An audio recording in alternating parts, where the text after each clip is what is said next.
Number one, to start, one of the most powerful messages that I ever heard when I started to do things like this, where I was looking to learn, somebody once said to me, you can listen all you want and it's all going to be bullshit if you don't write it down. So this entire weekend, I would tell you, you have these cool notebooks that we got for you. I would carry them with you.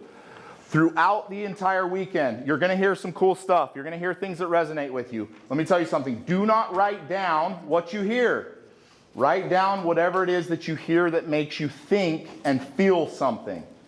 So when I go to learn and I hear something very specific, usually my brain boggles it all up, but there is something that I learn. And if I don't write that shit down, statistically, we keep 3% of that. Don't spend this entire weekend hearing some really valuable things that are going to change your life, change your marriage, add value to you, and not write that stuff down. The other thing I would tell you about this notebook, make sure that you carry it the entire time. You're going to get inspiration. There's going to be moments throughout this entire weekend where something is going to come to you, hopefully through all the stuff that we do, that gives you inspiration on how you can become a better spouse, how you can have a better marriage. Write that shit down. I would tell you, for some of you who have never done it, the best thing you could ever do is keep something like this next to your bed. Some of the best thoughts I've ever had are when I'm sleeping or supposed to be sleeping. So carry this with you throughout the rest of the weekend. And anything that you take that you feel is like inspiration, write that shit down. Don't waste this weekend with the knowledge that you're going to be given, the stuff you're going to be given, and then go, oh, it's a really great weekend. Well, what did you learn? I don't remember. You'll be able to come back to this. Now, I'm going to ask everyone here to be very, very vulnerable tonight. I'm going to ask you to be vulnerable the rest of the weekend, but tonight specifically, we're going to do some weird, goofy shit for a minute, and I'm going to ask you to be vulnerable enough to do it with the purpose that it really will make you better. And I understand it's even going to be a little bit more weird or vulnerable because we're in a group here. I still want you to do it. Be willing to do these things. And by the way, be willing to go all the way in. Like, don't half-ass the shit that we're talking about today. Don't half-ass the things that we ask you to do. Every time we meet, every time I send you back to your hotel room, I'm going to give you actual homework. Don't half-ass that. Like, put real time into it. Please take your passion of building your marriage to the level that it needs to be taken to by committing to the things that we're going to talk about here. Because again, these things will help you, but if we ask you to do something or we give you a challenge and you go in at half-ass, you're going to get a half-ass response. So, strip your pride. I'm going to ask you to do that. I know it's going to be hard for some of the men in here. Strip your pride. When we ask you to do something, go in, all in. And maybe it's stupid, maybe it doesn't work. That's okay. Still go all the way in and find out that it didn't work for you. And I'm okay with that answer. But don't be the person that goes, no, I don't know, I don't really like that, I don't want to do it. Just try it. Be open to it. And again, even in here, we're going to do some vulnerable shit. I'm going to ask you guys to be vulnerable. Everybody here is for here. The only purpose is to make your marriage better. So let's all accept that. Whatever that means, let's do the things that we need to do. I want to start off with the most valuable principle I have ever learned in my life that has set everything up in my life to be what I want, to have the marriage that I want, to have the children that I want, the family that I want, the career that I want, the money that I want, all the successes. It was set up by a very, very simple principle. Now, it's really easy for me to sit up here and tell you guys that every single one of you are just discipline away from all the success that you seek. That's easy. But if I don't tell you how to do that, then this becomes another one of those like, yeah, I heard that shit before.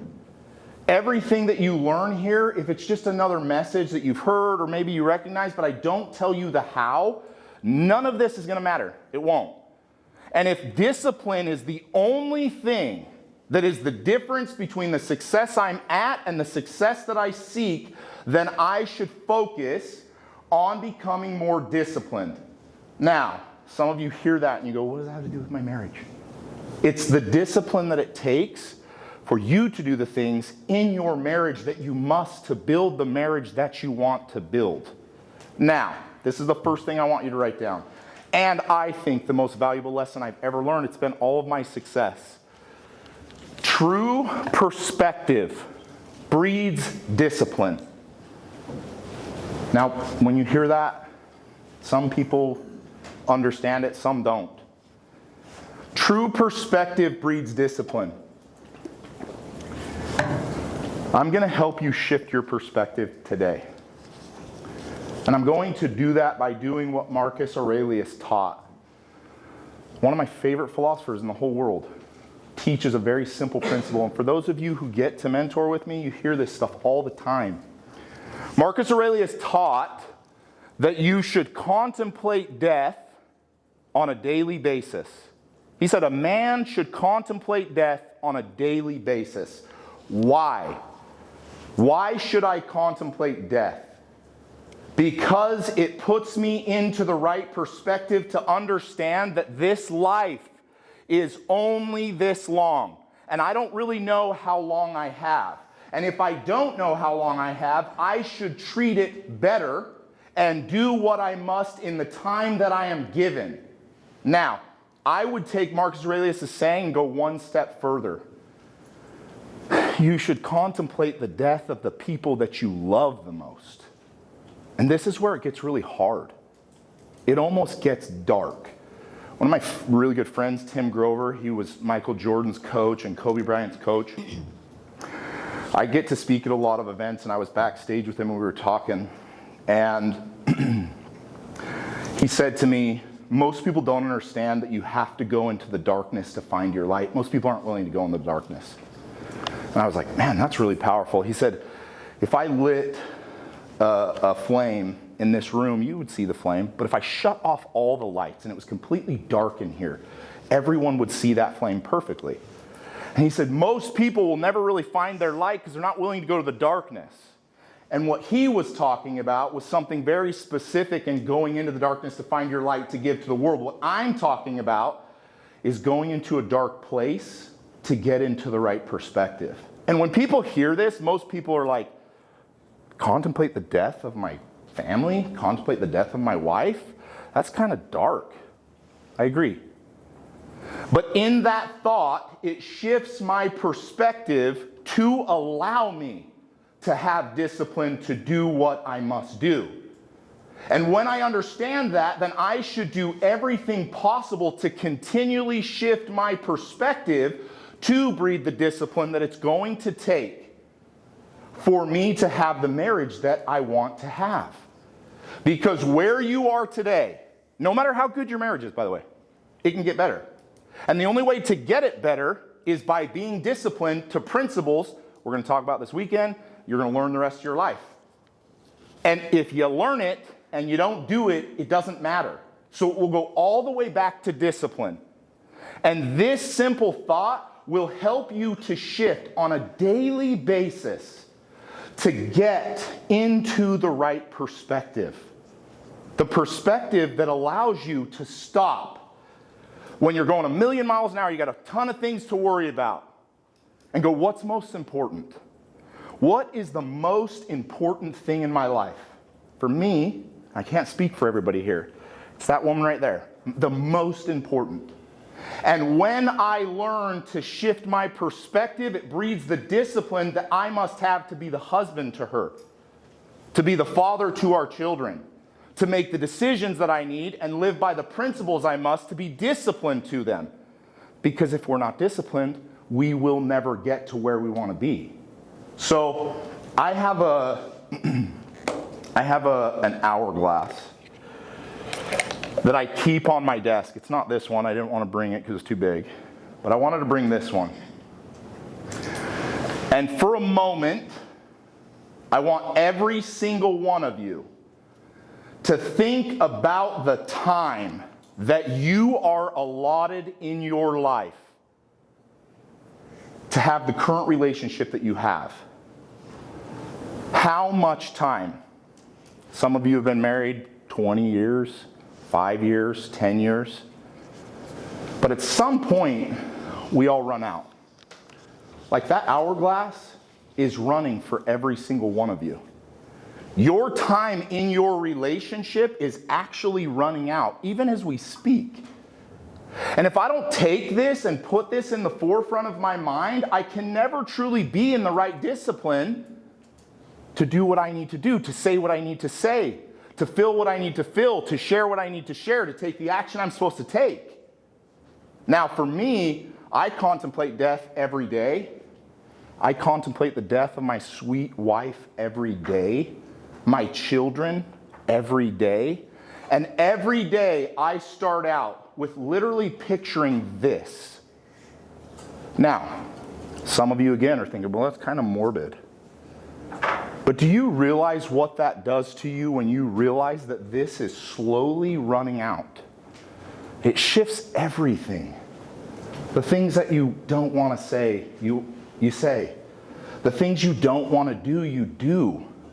Because you realize that that sand is slowly running out. And I want you for a second to think, even if you live to be 80, which the likelihood of everyone here living to 80 is very unlikely. Even if you live to 80, how much time do you have left with the people that sit next to you? With the spouse that you have? And when you start to break that down, some of you that's 40 years, 50 years, some of you it's 30. And that's if you live and they live to 80, which the likelihood is very unlikely. So maybe it's a lot less than that. Somebody once told me, I was listening to him talk about how often he sees his parents. Now I'm lucky enough, my mom, we do Sunday dinner every Sunday. And I said that to him, and he said, oh man, that's so cool, I wish I could do that. I see my mom once or twice a year. And I said to him, how old's your mom? He goes, she's 65. I said, so she lives to be 75, 10 more years. You're going to see your mom 10 more times? Maybe 20? And it blew his mind. Like he sat back in his chair and he started to tear up. He was like, holy shit. If she has 10 more years to live, I literally see her 10 more times, maybe 20. I said, now, in that thought, what will you do in the times that you have with her? Will you say, I love you? Will you share with her what you need to share? Will you say what you need to say? Will you treat her the way you need to treat her? And everything shifted with him. And it was the same thing that I teach now. For you and your marriage, you don't have the time that you think. I promise you, you don't. Ed Milet, one of my very good friends, he says all the time, you know what your problem is? You think everybody else is going to die. And you do. You don't think you're going to die. You don't think your spouse is going to die. And the problem is most people live in regret when that time comes. Whether it's on a deathbed or when it's you get this horrible news of an ailment. Now, I speak on this topic a lot. And it's really easy for me to share these past experiences. But I wanted to do something different today to help you shift. It's one thing for me to sit up here and teach and tell you about how in my own life, I had to deal with the death of my father and how it helped me to become a better son during that time when him and I butted heads because I knew he was going to go. It's one thing for me to sit up here and tell you that the way that I build my marriage now is by the contemplation of my wife going through now what Tiffany is going to go through. And what a blessing it is to be able to stop right now where you're at and really, really contemplate your spouse coming to you and saying, hey, I've been diagnosed. I don't know what the outcome's going to be. I have 90 days left. I have 6 months left. One of the reasons that I have been so successful in my life is I had to go through that with my own father. And every day was always the next day of thinking about death. Where will he be tomorrow? And I felt like being a shithead, which I was a lot.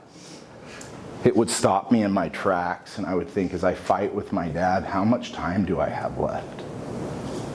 And it helped me from a very young age to get to where I am today. And I didn't realize that this was the principle that I was supposed to learn. That in that thought, I can shift everything and I can become so much more disciplined. It's really, really hard every day, all day, to do the things that are right. To say, hey, I love you. To give that kiss. To give that hug. You know, when you're fighting, to say, I'm going to keep fighting. Or rather to say, you know what, I don't know how much longer we have. This fight really isn't worth it. I'm being a shitty husband today, and I don't know if I get her tomorrow. In that thought, I begin to shift every single thing that I do. And when I usually get to share this, it's a far off story. The reason I asked Tiff to share this is because now it's so much closer to home. What I want you to do, and I want you to do it tonight, I want you to contemplate the death of your spouse. I want you to go deep. I want you to think about sitting there at their funeral. The thoughts you would have. I want you to think about the regrets that you would have because you weren't disciplined enough to give them what they deserve. I want you to think about the words that you would have said, the things you would have done, the love that you would have made, the care that you would have shown. Because then, when the day starts, you get to have that gift. You get to have that day, that one moment. And by the way, the most valuable thing is time. But rarely do we see it. We think about money and fame and fortune and all these other things. We forget the most valuable thing is time. And when we realize that it's actually running out, it helps us to shift into a greater human being to deliver what we must in the time that we are given because we don't know. Now, I firmly believe Tiff's going to be just fine. But we don't know.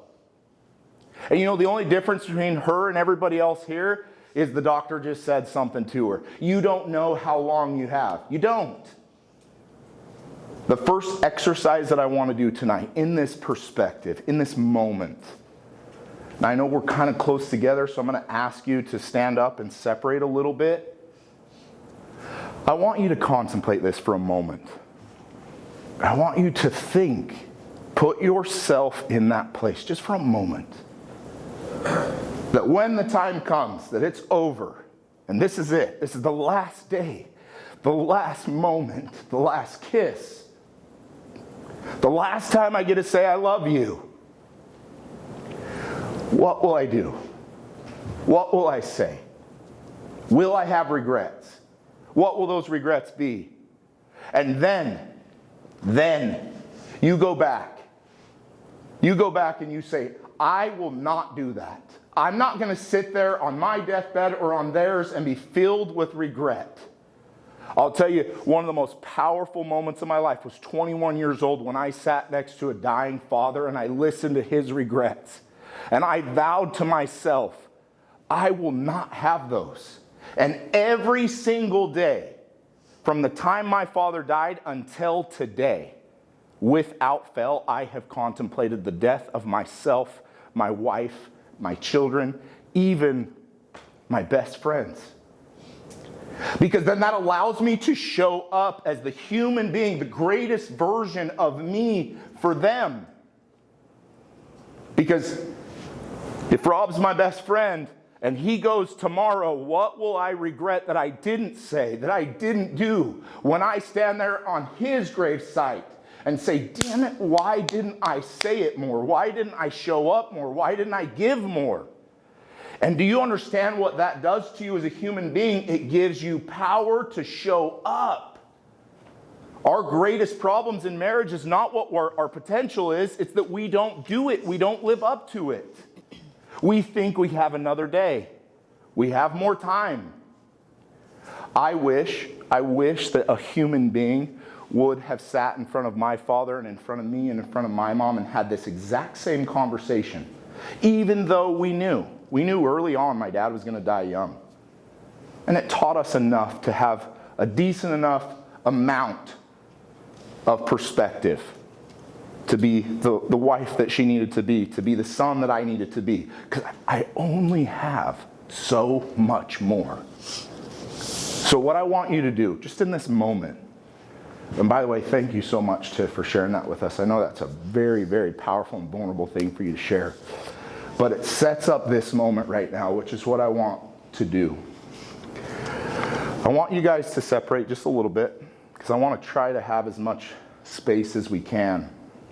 I'm going to ask you to do something that may be really hard for some of you. It may be really awkward. I don't care. I'm going to ask you to do some awkward shit this weekend. I want you to stand face to face with your spouse. I want you to hold their hand. I'm going to ask you for 2 to 3 minutes, and I'll sit up here and I'll time it. I want you to do nothing else but look them in their eyes. Don't break eye contact. Nothing else. I want you to look into their eyes, and I want you, in the contemplation of your death and theirs, to just begin to think. That's all I want. Then, after we've done that for a moment, I want you to tell them all of the things that you need to say to them. Whether it's sorry, whether it's I love you, how great you are. In this idea that even right now, we are not even promised tomorrow. Somebody could die tomorrow. And I want you to take that moment to be very serious and locked in, eye to eye. And I want you to have a simple conversation with this perspective in this moment that we were just blessed to have because Tiff was willing to share it. So if you guys will stand up, let's just find some space real quick. And I understand that this is hard, but keep concentration. Imagine the person that you're looking at this moment, the person you love more than life itself, that you only have so much time left. Now, in this moment, in this perspective that you're in, just for this moment,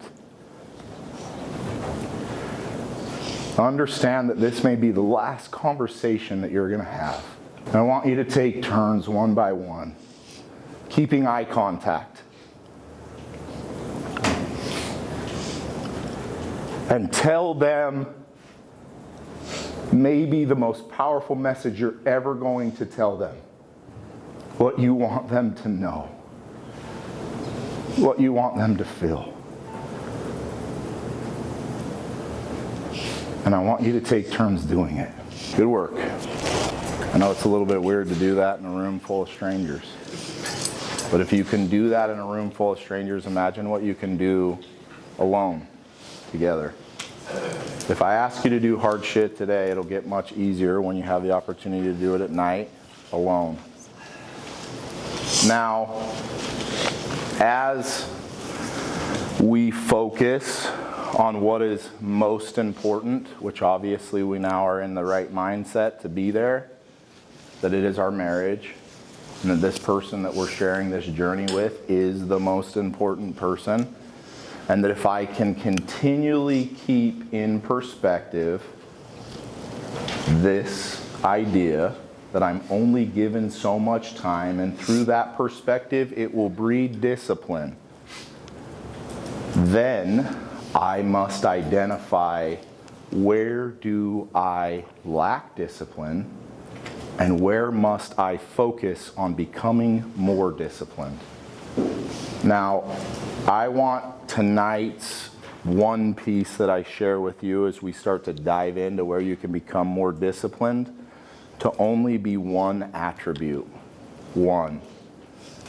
And I believe that this attribute or trait, whatever you want to call it, is the most important trait and attribute that it takes to have a successful marriage. It's only one thing. Anybody here know what that is or think they know? Sex is a good answer, but it's not that. Say that again? Communication. Great answer, but it's not that. Being present, also good one. Forgiveness, good one. Trust. Trust. It's trust. It's actually the most powerful method to building any relationship in the entire world. Now, most of you probably know that it's not love. You know how you know that? Because you've been in love with a lot of people and it didn't work out. It wasn't love alone that saves it. It's never love alone. People think if I have enough love, I'll get to where I want to be. It's not. What will create and solidify your marriage greater than anything else in this world will be trust. Now, I'm a huge fan of the way that God teaches us, so I want to talk about something and how He taught us. In the Old Testament, God challenged a young man to do something, to become a leader. He said, the people next to you, that village next to you, they're wicked people. And I want you to go there and I want you to destroy all of them. I want you to destroy all their animals and everything. Do you understand? So yes, I understand. Go do it. The young man went over, killed everybody and everything except a few choice offerings of the animals, and he saved the king. He came back to God, and God said to him, "Did you do what I asked?" He said, "Yeah, I did, but I saved some sacrificial animals we want to sacrifice to you, and I also saved the king." And God said, "Why?" And he said, "Well, the voice of the people told me we should keep the king and we should keep the animals. And I thought that was a pretty good idea." And God said, "Wrong. I asked you to do something very specifically. And I knew that it would tell me whether I could trust you. And now you have shown me that I cannot trust you. So you cannot be the leader that I'm going to ask you to be." And what he said, I think, is the most powerful thing. He said, "I didn't do what you asked because I feared the voice of the people. And that's why I didn't obey. And that's why you can't trust me." He taught this young man a very, very important principle. And I'm going to ask you this question. How many people do you think God loves? Everybody. I don't care what religion you are. God loves everybody. How many people do you think God trusts? And if you took inventory in your life right now, how many people do you love? And how many people do you trust? And I mean really trust. Probably a pretty small amount. Imagine creating a relationship with the most valuable person in your life and doing it without trust. It's impossible. And yet we as couples, as individuals, we focus on so many other things. I want them to love me. I want them to like me. I want them to be attracted to me. All while foregoing the idea that the only thing that is important is that they trust me. Now, to build our marriage, we focus on one principle, and again, I want you to write this down. I value trust more than I value love. I want trust more than I want love. And guess what? You should do this in every aspect of your life. I want trust more than I want to be liked. I want trust more than I want to be loved or liked by other people. Why? Because it is a rare commodity. And it is the only platform on which I can actually build a real relationship. Now, when you start to think about this, it should redefine every single thing you do in your relationship. How you speak, what you say, and what you do should be dictated by this idea that I seek for my partner to trust me. I don't care if they like me. I don't care if they love me. I want them to trust me. Now, in all of the world, God loves everybody, but how many does he trust? I would bet there's probably not a lot. But imagine if it's so important for God to want trust, how much more important it is for you and your spouse to want trust from one another. Much more than love. Now, in this thought, again, my wife and I, we live by a code. It's a really hard code sometimes. I would rather punch her in the face with truth than I would coddle her with a lie. And I would rather that she punches me in the face with truth than coddle me with a lie. I can find enough human beings on this planet who will coddle me in my lies, that will make me feel good because they want me to like them, because they want to have my success and have it be a part of what they're doing and be happy about it. They want me to feel good. But understanding this principle takes your relationship to a completely new level. When I seek above all else to be trusted, that is when I can build something much more powerful than everything else around me. Now, by the raise of hands, how many of you have hard lives and hard shit going on?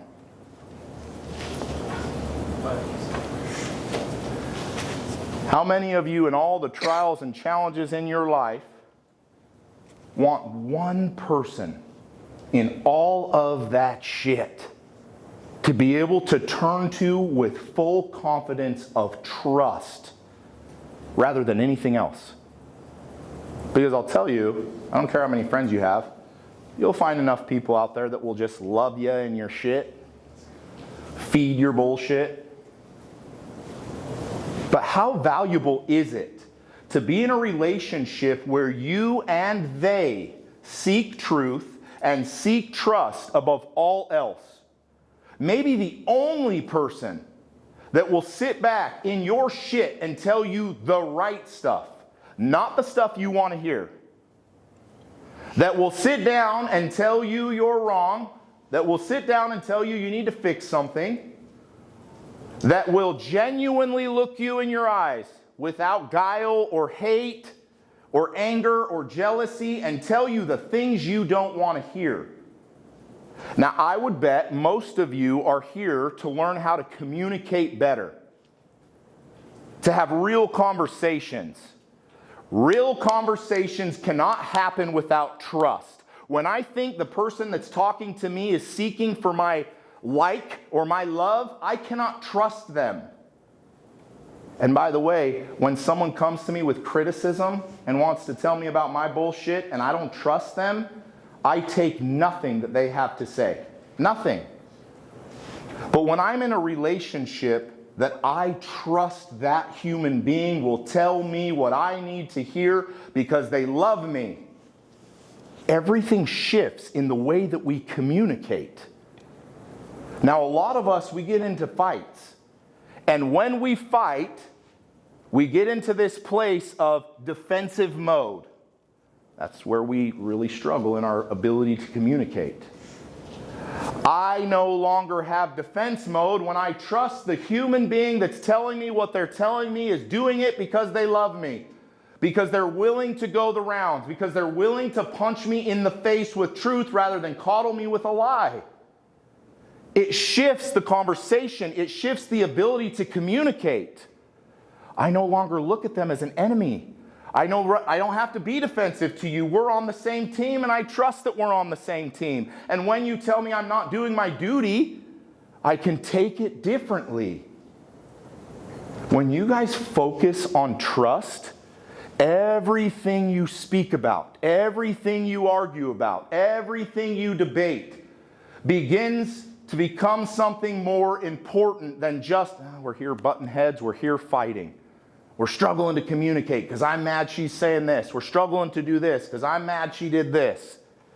Everything begins to shift because I can automatically go back and go, I trust them, and I know that what they're giving me in this current moment is exactly what I need to hear.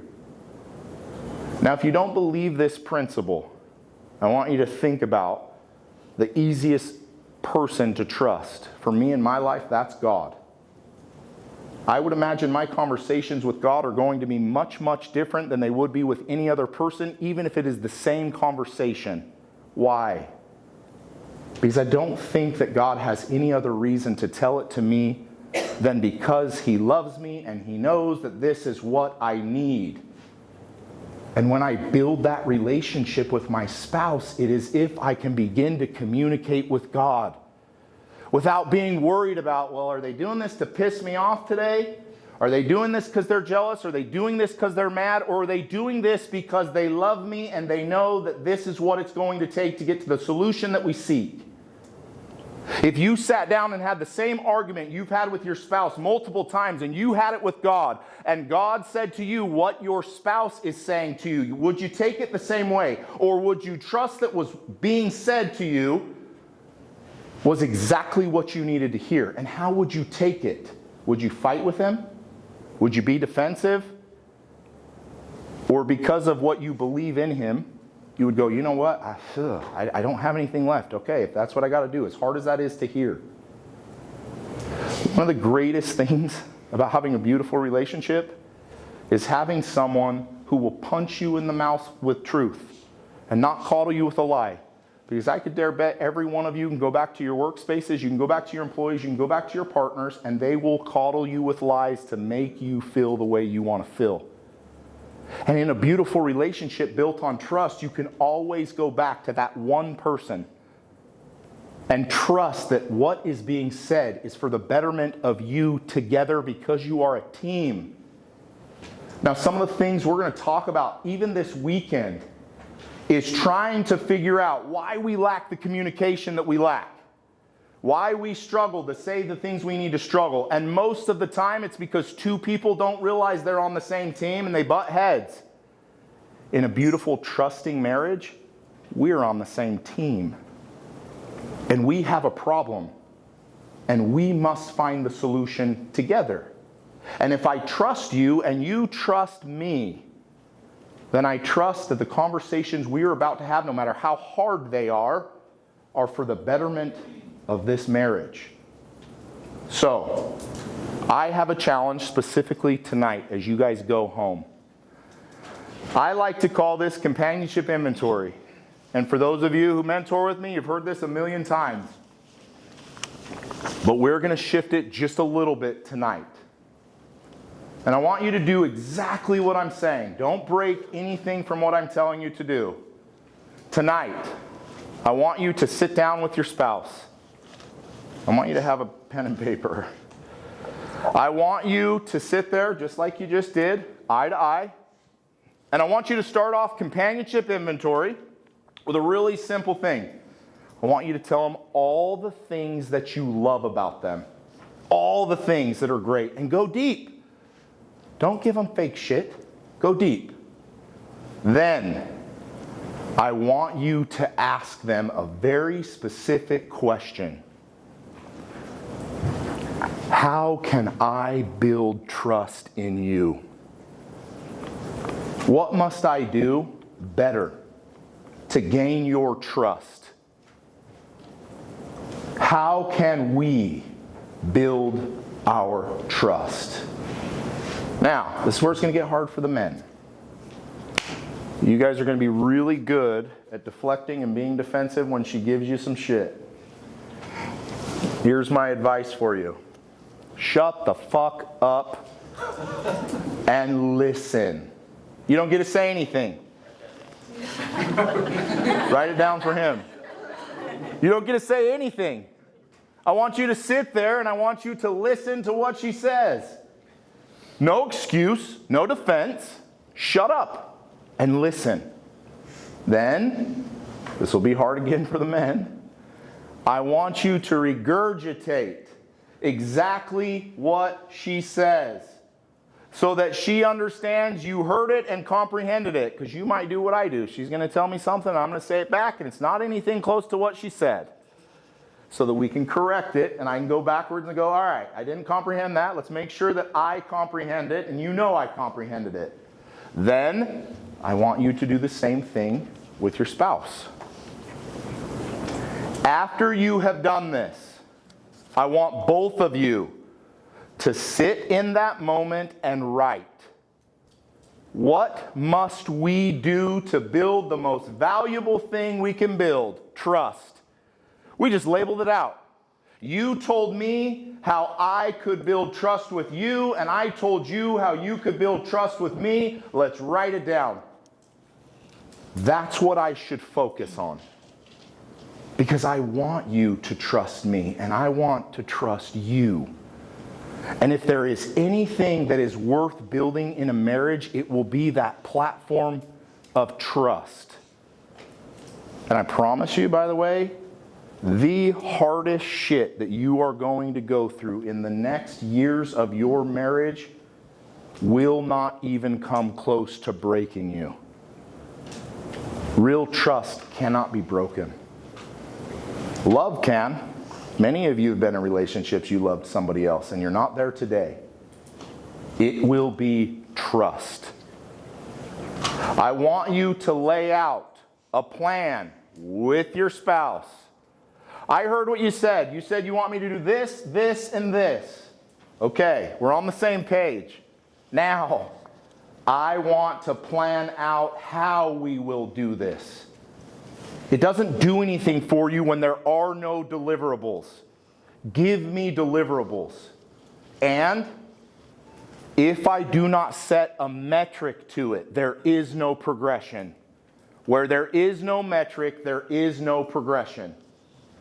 So if I cannot lay these out and map out a plan and attach actual metrics to the plan, I will see no progression. It's really easy to say I'm going to do something and give no metrics to it. I watch people do it all the time. I want to lose weight and get in good shape. Well, how much do you want to lose? And in what amount of time? And what do they do? Well, I don't know. And then in a year, they're in the same spot or they're in worse shape because there is no true metric. This needs to have a metric. Everything that you wish to progress in your marriage must have a metric. There will never be progression without it.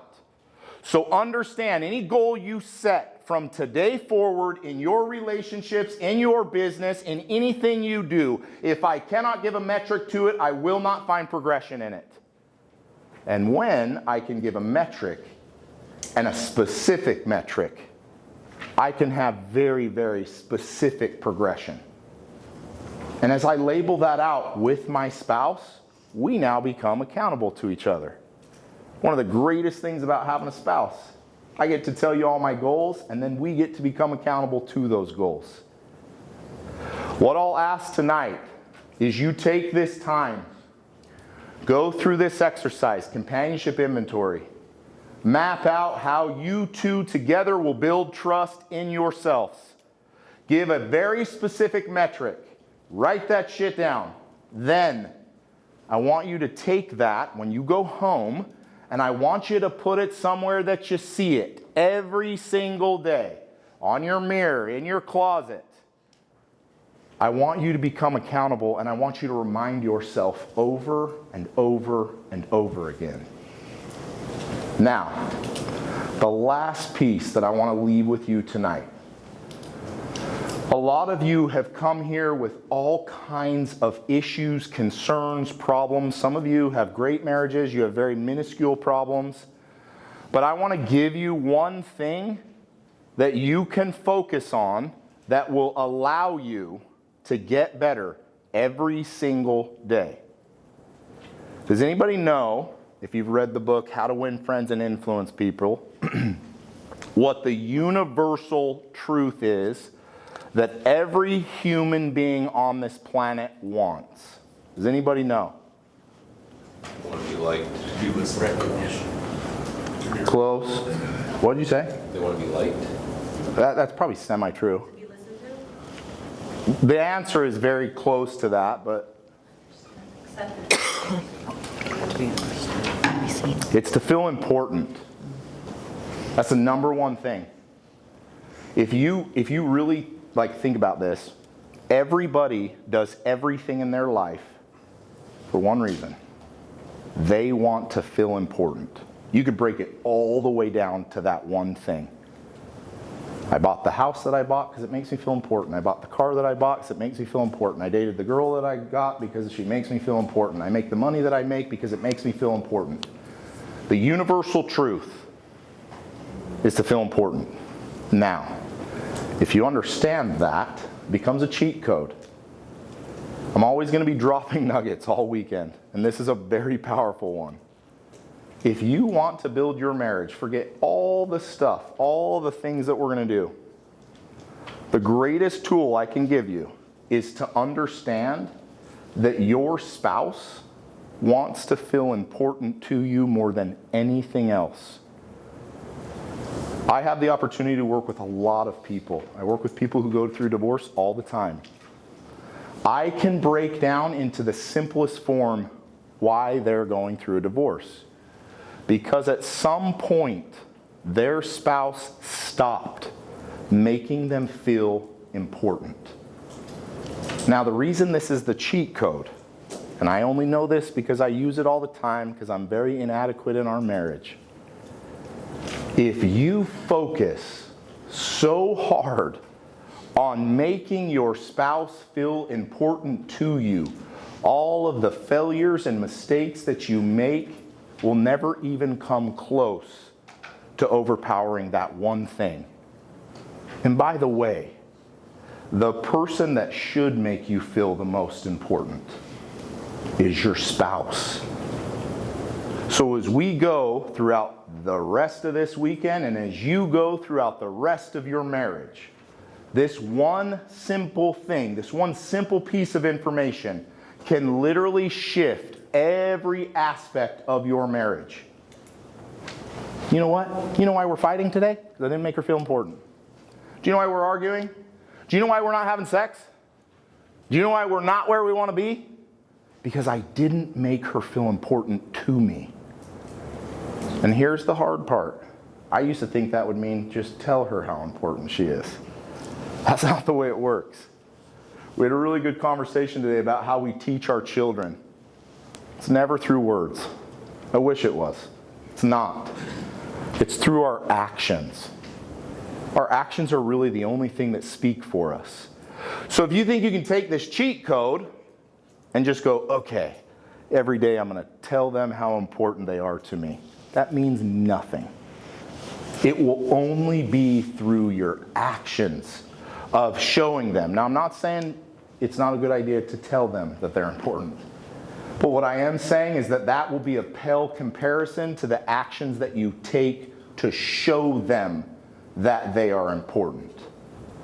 Now, if you just thought about this one thing, this one recipe, if I focus on building trust and I focus on my spouse feeling and knowing that they are important to me, what is it that could come our way that would ever destroy us? I'm here to tell you there's nothing. And I'm sure you guys already know this, but the world is filled with trying to destroy your marriage. It's a superpower when you can take on all of the things that the world throws at you with trust and making your spouse feel the most important to you.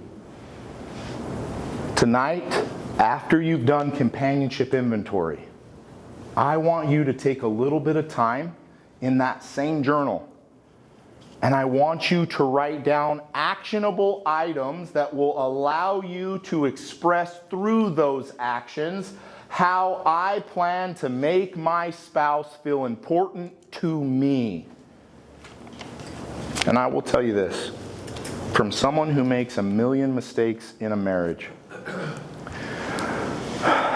the more savagely that I go at making her feel the most important to me, the more mistakes I'm allotted, the more failures I'm allotted, the more inadequacies I get to have, because those things are the most important. And I'm going to fail over and over and over again. But I have made a commitment, and it's the same commitment that I'm going to ask from you guys tonight. I know there's many times my wife doesn't like me, but she always trusts me. I know there's many times I piss her off, but I always continually seek to make her feel important to me over and over and over again. And although I fail at so many things, I focus on that recipe over and over and over again. And that has been what has allotted this beautiful marriage that we have. Because I am not better than any of you. I probably make more mistakes than all of you combined. But the reason that it is what it is today is because of this simple recipe of trust and making her feel important.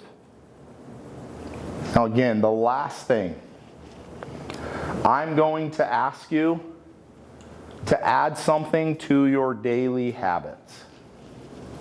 We are literally only habits away from anything that we seek.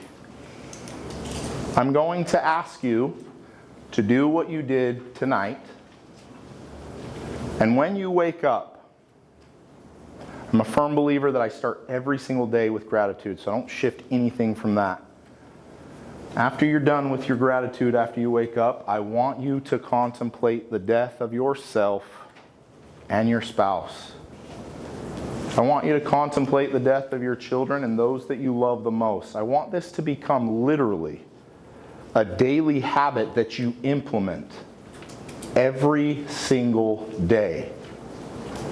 In this, you will slowly begin to shift your perspective, which will breed the discipline to do all the other things you've got to do to make this marriage what it needs to be. But it will only happen if you do it habitually, every day, day in and day out. Every single one of you will at some point have to face what Tiff and Mandy are having to face today. I would hope when that time comes that you are as prepared as she is. That moment doesn't hit you like a ton of bricks and fill you with regret and anger and sorrow because you didn't do this. I wish that somebody would have had this exact conversation with me, with my father, with my mother, that we could have in some way done it better so that we didn't have the regrets that we had when he passed away.